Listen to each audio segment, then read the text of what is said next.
Hello and welcome to Developing Stories. I am Obi Chukwemeka Oti.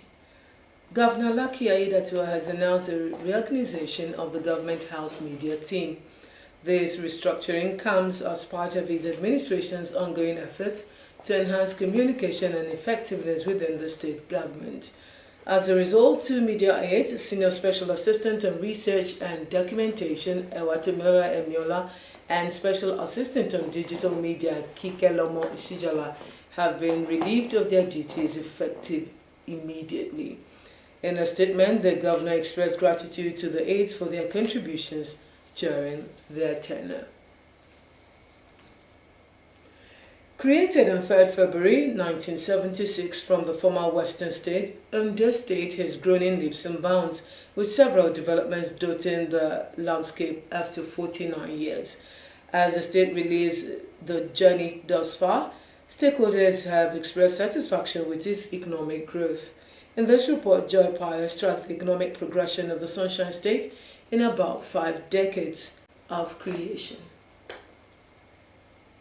One of the essence of state's creation is for economic development, and since the creation of Ondo State on the 3rd of February 1976, the state has continued to thrive under various governments, with the leaders giving their best towards making the state an economic hub. What has been the economic impact of successive administrations in the area of economy? An economist, Olaoluwa Bankole, speaks. Ondo State has the largest coastline in Nigeria, and I think it's a major development that is waiting to happen. We have the largest coastline in Nigeria that can receive huge commercial vessels, and I'm also happy that Ondo State is also taking along that line of having a port. I'm talking of Port Ondo, and I remember about a year ago or so at the federal government there was what we call port declaration, which to the fact that the federal government has agreed that that port should be sited there. So all we need to do is to ensure that we fast track the process of ensuring that that port become a full reality, so that economic development can occur in our land. And as of today, the state, Ondo State today have 3 state university.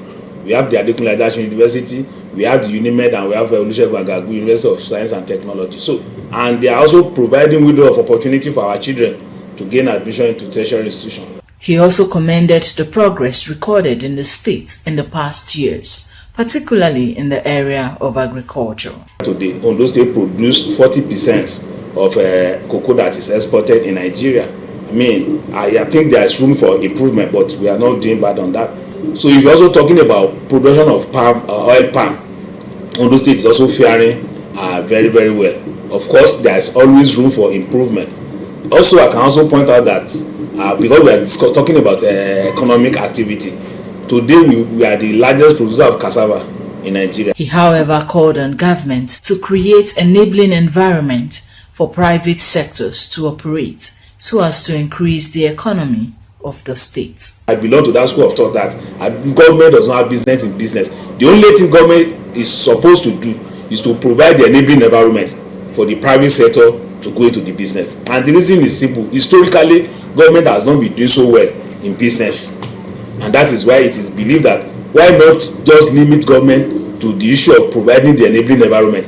For instance, look at infrastructure. If the road is good, if the electricity generation is there, then if the security is also there, these are things that the enabling environment that government should actually provide. The Chief Press Secretary to the state governor, Prince Ebenezer Adeniyon, said Governor Lucky Aiyedatiwa would improve on the achievements of founding fathers of the state. He reeled off developmental plans for the next 4 years. The administration of Mr. Governor has a work plan that we call our EASE, and a particular content of that is the development of our economy.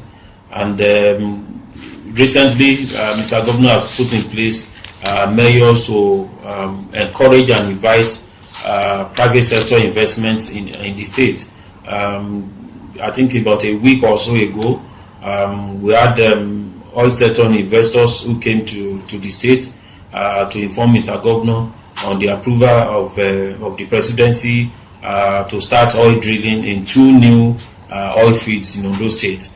And apart from that, the state is also working towards the takeoff of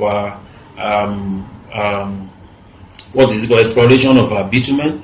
We're also working towards Ondo seaports in the riverine area of the state.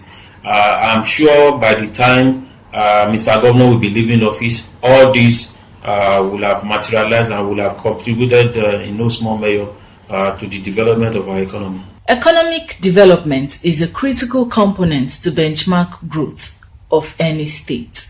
Stakeholders, however, stressed the need for government to also resolve the issue of electricity, which is a major challenge affecting most states.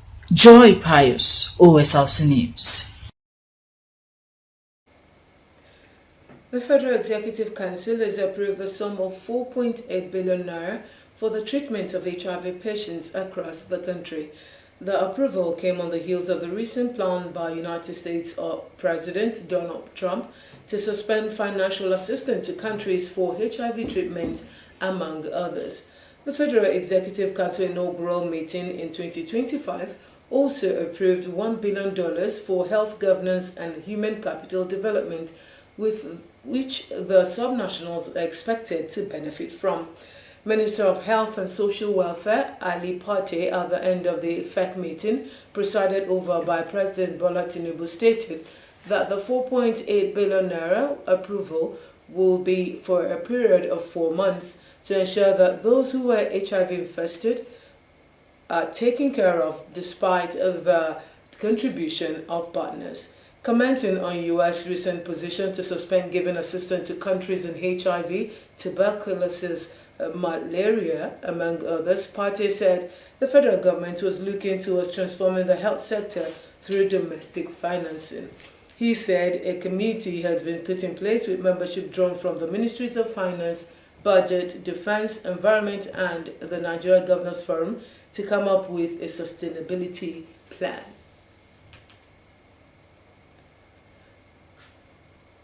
Meanwhile, the federal government has approved road infrastructure contracts worth 4.2 trillion naira, covering major highways and bridges across Nigeria, including the second phase of the Lagos to Calabar Coastal Road. Minister of Works David Umahi, at the end of the Federal Executive FEC meeting, presided by President Bola Tinubu in Abuja, stated that the projects are spread over several states, with a focus on enhancing connectivity, improving road safety, and supporting economic growth. The largest allocation went to the Lagos to Calabar Coastal Highway, with FEC approving 1.334 trillion naira for the construction of a 130-kilometer dual carriageway. This covers 65 kilometers in Lagos and Ogun States, and an additional stretch starting from Calabar through Akwa Ibom.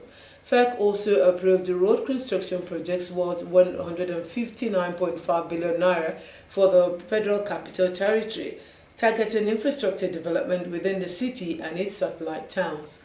According to Umahi, the nationwide road infrastructure included new constructions, rehabilitation of deteriorating sections, and expansion of critical routes, with many projects shifting towards concrete pavement for durability. The presidency says its smart metering initiative, to be deployed in 2025, will protect at least 7 million households from excessive energy bills. Special advisor to President Tinubu on Energy, Oluwaseun, explained in a statement that following the Band A tariff increase in 2024, the current electricity tariff covers about 65% of the actual cost of supply, with the federal government continuing to subsidize the remaining gap.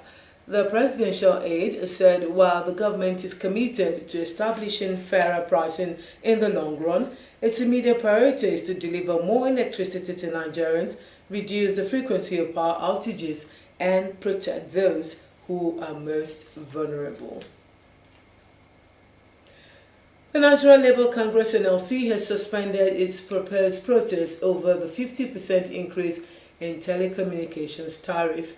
The decision was taken after the Labour Union met with a delegation from the federal government led by the Secretary to the Government of the Federation, George Akume. A statement by the Director, Information and Public Relations in the Office of the SJF, Shegwen Emosen, said the meeting was aimed to maintain industrial harmony and to also protect the interests of Nigerians. According to the statement, the Minister of Information and National Orientation, Mohammed Idris, who spoke on behalf of the federal government, said that the purpose of the meeting was to look into the study carried out by the NCC, which led to the 50% increment on telecommunications tariff. The statement noted that after extensive deliberation, the two bodies agreed to set up a 10-man committee comprising 5 members from the federal government and 5 members of the NLC to review the study and submit his report within 2 weeks. The NLC President Joe Ojere said the union will wait till the outcome of the committee to determine its next line of action. And that's Development Stories. Thank you for watching. Good morning.